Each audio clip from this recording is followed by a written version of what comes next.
Welcome to VisualParadigm SysML V2 Studio Kickstart Guide. SysML V2 Studio Mastering Guide, Visualizing System Complexity. In many modeling environments, the diagram is merely a read-only snapshot of the code, a static image that you can't touch.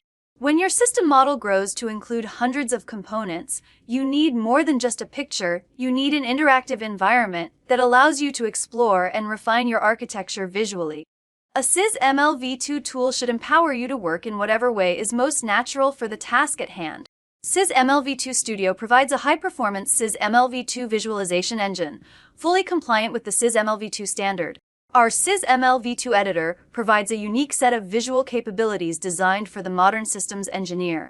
System engineers can switch between specialized lenses to see your system from different architectural perspectives.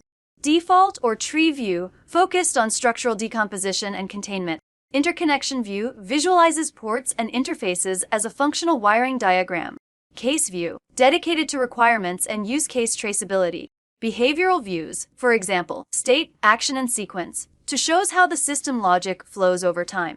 Let's see how this works in SysML V2 Studio. In the Examples pane, open Training 009 Parts 04 Data Center Server Rack.sysml. Use the View drop-down at the top of the diagram pane to switch the diagram to Interconnection view. This view shows how the subsystems are wired together.